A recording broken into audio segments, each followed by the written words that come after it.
സോളാറായിട്ട് ഹൃദയത്തിൽ ഞങ്ങളുടെ കുടുംബത്തെ തകർത്തൊരു വിഷയമാണ്.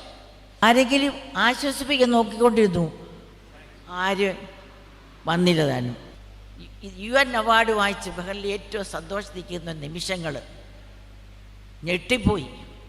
ജോപ്പനെ അറസ്റ്റ് ചെയ്തു. ജോപ്പന് ഇപ്പോൾ ലോട്ടറി വിറ്റ് നടക്കുന്നുണ്ട്. ആ മനുഷ്യൻ ചെയ്ത കുറ്റവത്തായിരുന്നു. അന്ന് ഈ രണ്ടാമത്തെ സോളാർ ആരോപണം അത് ഭയങ്കരമായിട്ട് ഉമ്മൻചാണ്ടി തകർത്ത് കളഞ്ഞു കേട്ടോ. പക്ഷെ ഉമ്മൻചാണ്ടി ഒന്നും മിണ്ടിയില്ല. നമസ്കാരം. ചാണ്ടിയുമ്മൻ ഉയർത്തിവിട്ട സോളാർ ചർച്ചകൾ വീണ്ടും കേരളം ഏറ്റെടുക്കുമ്പോൾ ഗണേഷ് കുമാറിനെതിരെ ആഞ്ഞടിക്കുകയാണ് ജനങ്ങൾ. ഉമ്മൻചാണ്ടിയോട് ചെയ്ത മഹാപാപത്തിന്റെ ഫലമാണ് സരിത നായർ ഇന്ന് അനുഭവിക്കുന്നത് എന്ന് ജനങ്ങൾ ഒന്നടങ്കം പറയുന്നു. ഗുരുതരമായ ശാരീരിക ബുദ്ധിമുട്ടുകൾ മൂലം സരിത നായർ വെള്ളൂർ ആശുപത്രിയിൽ ഏറെക്കാലമായി ചികിത്സയിലാണ്. ചികിത്സയ്ക്ക് പോലും പണമില്ലാതെ ബുദ്ധിമുട്ടുന്ന സരിതയുടെ വാർത്തകൾ പുറത്തു വരികയും ചെയ്തു. അതേസമയം അന്തരിച്ച മുൻ മുഖ്യമന്ത്രി ഉമ്മൻചാണ്ടിയോട് താൻ തെറ്റ് ചെയ്തുവെന്നും അദ്ദേഹത്തോട് മാപ്പ് പറയണമെന്നും സരിത എസ് നായർ തന്നോട് പറഞ്ഞിരുന്നുവെന്ന് ഫിറോസ് കുന്നുംപറമ്പിലിന്റെ വെളിപ്പെടുത്തൽ ഇപ്പോൾ സമൂഹ മാധ്യമത്തിൽ വീണ്ടും വൈറലാവുകയാണ്. ഹൈബി ഈഡനും ഉമ്മൻചാണ്ടിയും തന്നോട് മോശമായി പെരുമാറിയിട്ടില്ല എന്നും സരിത പറഞ്ഞതായി ഫിറോസ് അവകാശപ്പെട്ടു. അദ്ദേഹത്തിന്റെ വാക്കുകളിലേക്ക്.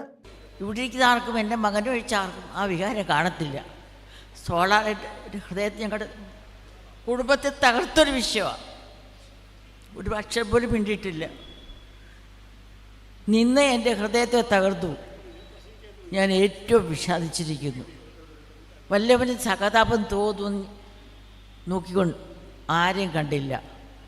ആരെങ്കിലും ആശ്വസിപ്പിക്കാൻ നോക്കിക്കൊണ്ടിരുന്നു, ആരും വന്നില്ല. താനും ഞാൻ ഉമ്മൻചാണ്ടിയോട് ചോദിച്ചൊരു ചോദ്യമാണ്. അത് ഇന്ന് തെറ്റായി പോയി, അദ്ദേഹത്തിന് വിഷമായി പോയി എന്നെനിക്ക് തോന്നുന്നുണ്ട്. ഞാൻ ചോദിച്ചു, കുഞ്ഞിന് ഒത്തിരി വ്യക്തിബന്ധങ്ങളുണ്ടല്ലോ എല്ലാ മേഖലയിലും.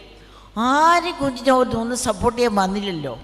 ഇന്നെനിക്ക് ഒരുപാട് ദൈവത്തെ പോലെ ഉമ്മൻചാണ്ടിയെ കാണുന്നു, അതുപോലെ എന്നെയും കാണുന്നു.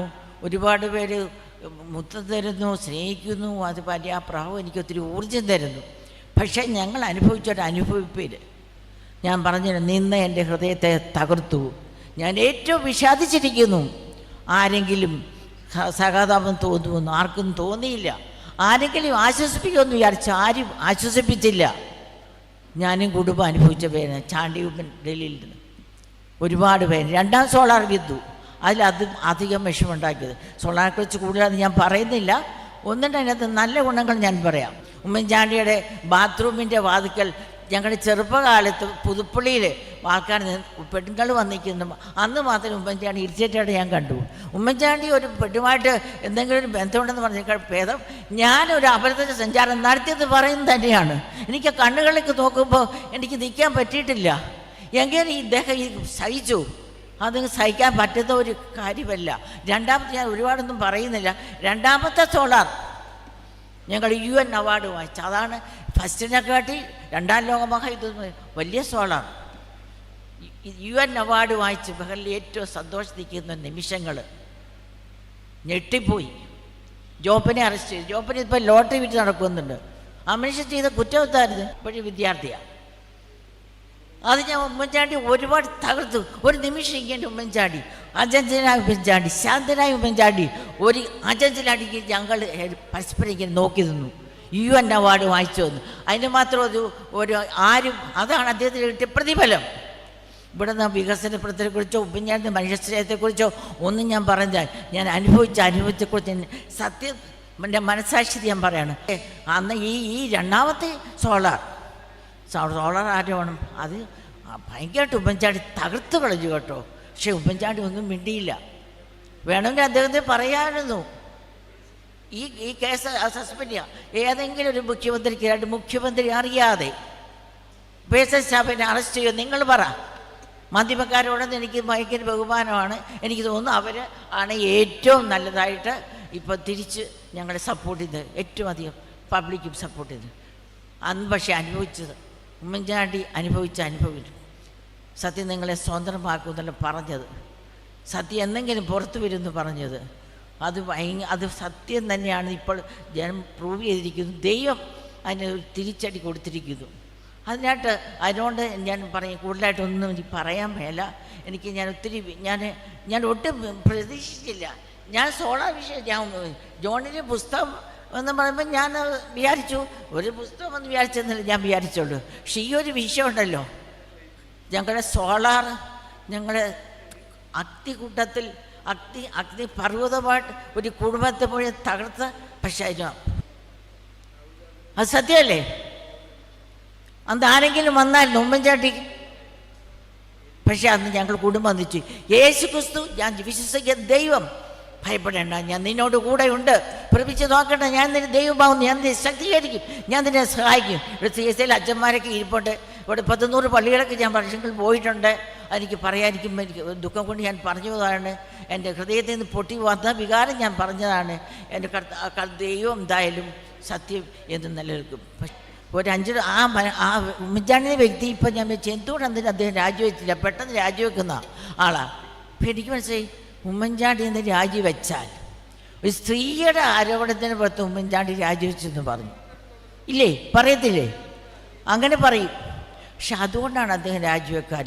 പക്ഷെ ഇന്ന് അദ്ദേഹം എന്താ, സൂര്യചന്ദ്ര താരങ്ങളെ കടന്ന് സ്വർഗീയ നട്ടുണ്ട്. ഈ സോള വിഷയം കുഴിച്ചു മൂടപ്പെട്ട വിഷയമാണ്, എടുക്കാൻ ആഗ്രഹിച്ചില്ല. പക്ഷേ ഈ സോള വിഷയം കണ്ടപ്പോൾ ഞാൻ പറഞ്ഞതേ ഉള്ളൂ. അതെനിക്ക് പറയാതിരിക്കാൻ പറ്റില്ലായിരുന്നു. അത്രമാത്രം ഞാൻ വികാരപ്പെട്ട് ഇതുവരെ ഞാനൊന്നും പറഞ്ഞിട്ടില്ല. ഇത് 2ാം സോളാർ വിഷയം, പിന്നെ 3ാം സോളാർ വിഷയം ചികിത്സാപ്പിഴ വന്നു. അതിനെക്കുറിച്ച് അതെല്ലാത്തിനും പേര് ദൈവം എനിക്ക് ജയം തന്നു എന്നുള്ള സത്യമാണ്. എല്ലാത്തിനകത്തും ദൈവം എപ്പോഴും നീതിമാനാണ്. ശ്രീ ശശി തരൂരിനറിയാം 5 വർഷക്കാലം മുമ്പ് അദ്ദേഹം എങ്ങനെയാണ് ഞങ്ങളെ ജർമ്മനിക്ക് അയച്ചതെന്ന്, 22-ൽ എങ്ങനെയാണ് ജർമ്മനിക്ക് അയച്ചത് എന്നുള്ളത്. അദ്ദേഹം എടുത്ത താല്പര്യമൊന്നും ഞങ്ങൾക്ക് മറക്കാൻ പറ്റത്തില്ല. KC വേണുഗോപാൽ എടുത്ത താല്പര്യം മറക്കാൻ പറ്റത്തില്ല. ഞാനിത് പല ആവർത്തി പറഞ്ഞിട്ടുണ്ട്. ഞാൻ രാഷ്ട്രീയമല്ല പറയുന്നത്, ദയവേത് ക്ഷമിക്കണം. ആരെങ്കിലും തെറ്റിദ്ധരിച്ചിട്ടുണ്ടെങ്കിൽ ഞാൻ ക്ഷമയുടെ പാതയിൽ വിശ്വസിക്കുന്നു, സഹിഷ്ണുതയുടെ പാതയിൽ വിശ്വസിക്കുന്നു. അത് ഗാന്ധിയൻ പാതയാണ്, അത് രാഹുൽ ഗാന്ധിയുടെ പാതയാണ്, അത് ശ്രീമതി സോണിയാഗാന്ധിയുടെയും പ്രിയങ്ക ഗാന്ധിയുടെയും പാതയാണ്. ആ പാതയിലാണ് ഞാൻ പോകാൻ ആഗ്രഹിക്കുന്നത്. അത് വിട്ട് ഞാൻ രാഷ്ട്രീയം പറഞ്ഞിട്ടേ ഇല്ല. ഞാൻ പറഞ്ഞത് എന്താണ്, ഇങ്ങനൊരു സാഹചര്യം ഉണ്ടായപ്പോൾ മുഖ്യമന്ത്രി എന്ത് പറഞ്ഞു? ഒരു രാഷ്ട്രീയ മര്യാദ കാണിച്ചു. അതിലെങ്ങനെയാണ് എൻ്റെ അനുസ്മരണത്തിൽ പോലും, അനുസ്മരണത്തിനെങ്കിലും വെറുതെ വിടൂ, അനുസ്മരണത്തിനെങ്കിലും നിങ്ങൾ വെറുതെ വിടൂ. ഈ പറഞ്ഞൊരു വ്യക്തി, നിങ്ങൾക്കറിയാം, സോളാർ സമയത്ത് എൻ്റെ പിതാവിനെ ആക്രമിച്ചു, എന്നെ ആക്രമിച്ചു, എൻ്റെ കല്യാണം വരെ മുടങ്ങിപ്പോയെന്ന് പറഞ്ഞു. എനിക്ക് പറയുന്നതിലൊന്നും മടിയില്ല. എൻ്റെ കല്യാണം വരെ മുടങ്ങിപ്പോയെന്ന് പറഞ്ഞു. ഞാനൊരു കേസ് പോലും കൊടുത്തിട്ടില്ല. അതും ക്ഷമയുടെ പാതയല്ലേ? അതും സഹിഷ്ണുതയുടെ പാതയല്ലേ? 22-ൽ പറഞ്ഞു, ഞാൻ എൻ്റെ പിതാവിനെ കൊല്ലുവാൻ ശ്രമിച്ചു. ഞാൻ ഒന്നും വേണ്ടിയിട്ടില്ല. എൻ്റെ ക്ഷമയുടെ പാതയിലാണ് അങ്ങ് നിൽക്കുന്നതെന്ന് അങ്ങ് മറക്കരുത് എന്നാണ് ഈ അവസരത്തിൽ പറയാനുള്ളത്.